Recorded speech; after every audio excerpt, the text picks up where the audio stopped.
Good morning guys. Sinasabi ko na sa unang video na kung magkano ba yung increase ng teachers in 2024, hindi po natin alam. Okay? Kasi wala pang sinabi ang DBM, wala pang sinabi si President Marcos. Pero may mga lumalabas dito sa TikTok at saka sa Facebook. Itong mayroon ng first tranche that will be in 2024.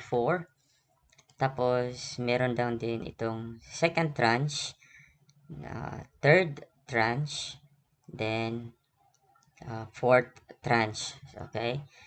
Pero ang totoo nito, kasi kapag 2024 na magsimula, 2024, then 2025, 26, 27.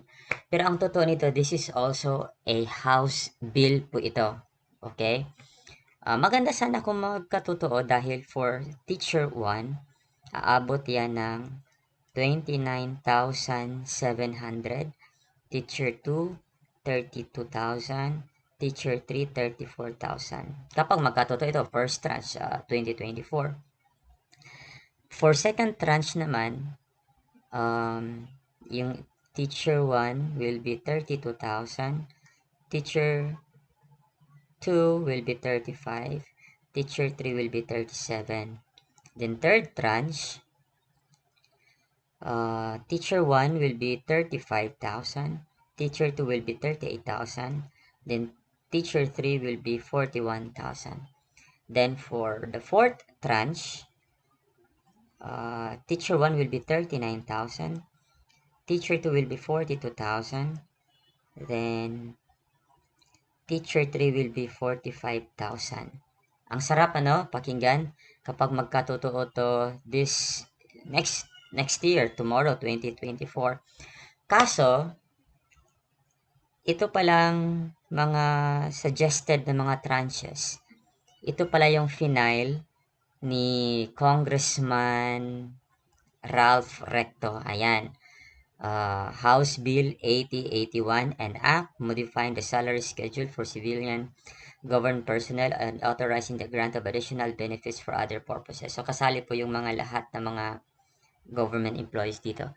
Kaso, kung titingnan niyo dito ng mabuti, this was filed on May 15 pa. Okay? So, halos mag-iisang taon na yan. Of course, we know na sinabi naman ni Marcos na understudy, especially for DepEd, sinabi ni Sara na nagkaroon tayo ng study para sa additional kung paano ba buuin, bigyan ng increase yung teacher. So, in short, this was filed by Ralph Recto doon sa Congress, sa lower house pa ito. Okay, so kompleto to.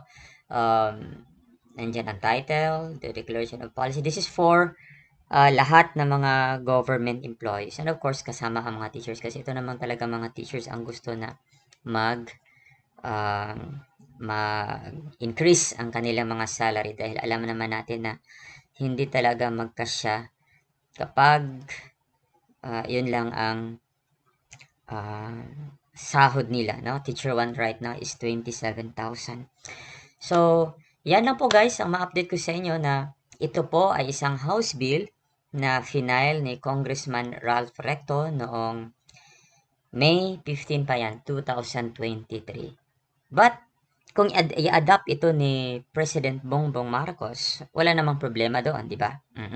Executive order lang, pwede siya magbigay ng EO para sa salary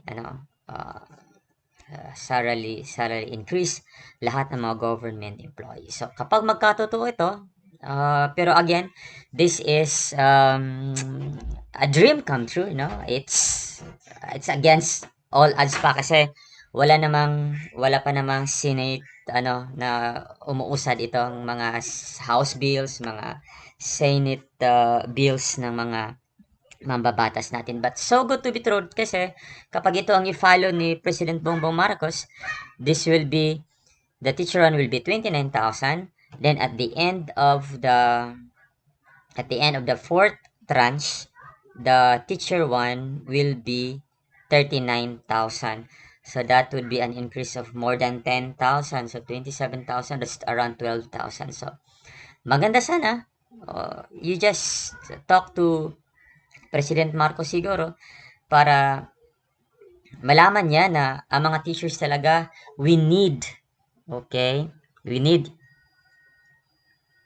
increase, ano? Kasi hindi na kaya ni teacher. Okay? So, one more time. Ito po ay isa lamang House Bill ni Congressman Representative Ralph Recto.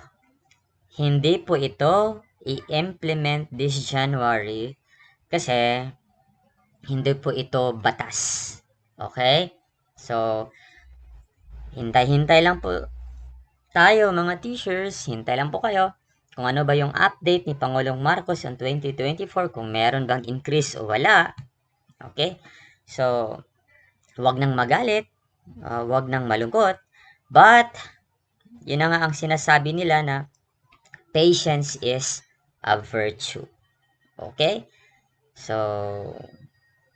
pwede nyo namang pakiusapan yung mga congressman ninyo na suportahan ang mga house house bills at saka yung mga senador ninyo na pakiusapan for salary increase in 2024.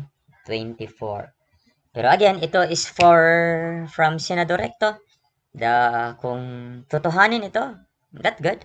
Pero so far, sinasabi ko na, even in the previous na video natin na kung magkano yung increase, hindi natin alam. Pero na-assured lang during the budget hearing sa Congress, sa lower house, na magkakaroon ng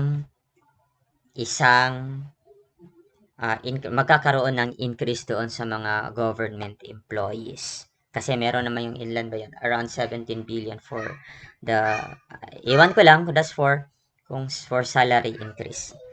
Okay? So, yan lang muna. Kasi tayo na mga teachers naman talaga, wala po tayong mapapala kapag magagalit tayo doon sa DepEd Secretary, doon kay Pangulong Marcos, magagalit tayo doon sa House of Representatives or sa Senate. Kasi walang umuusad na batas for this. Merong mga sanasabi na dati na maraming mga nakabinbin na mga House bills at saka mga Senate bills, pero hindi naman siguro nakarating sa second reading at saka sa third reading. So, paano ba magkakaroon ng magpapatupad ng salary increase for January? Kasi wala pang SSL. Ano na ba tayo dapat? 6 kapag magkakaroon man ng Salary Standardization Law ngayong taon. So, hintay lang po tayo mga kababayan, mga teachers, government employees, kung magkakaroon ba ng salary increase for this year. Happy New Year! I don't want to how can I say, make your start of your year a little bit sad or bad, pero totohanin lang natin. We just have to seek for the truth, okay? Kasi hindi naman talaga totoo na magkakaroon ng ito yung amount ng salary increase for 2024 hanggang 2025 hanggang 2027. Kasi wala pa po kung magkano ang i-increase. Malay mo, kapag si Bongbong Marcos siya ng executive order, i-double pay yung mga teachers. Double salary. Pero parang malabo ata, kinakapos tayo ng budget. Okay. Pero anyway, sinasabi na rin dati, doon sa unprogrammed funds nila, meron silang 450 billion na unprogrammed funds. Okay? So, malay natin. Oo. Kasi binoto nyo si Marcos, baka magkaroon tayo ng salary increase. Pero one more time, before we say goodbye, hindi po ito SSL 6. Ito po ay isang House Bill lamang na i-final ni Congressman Ralph Recto. Magandang umaga.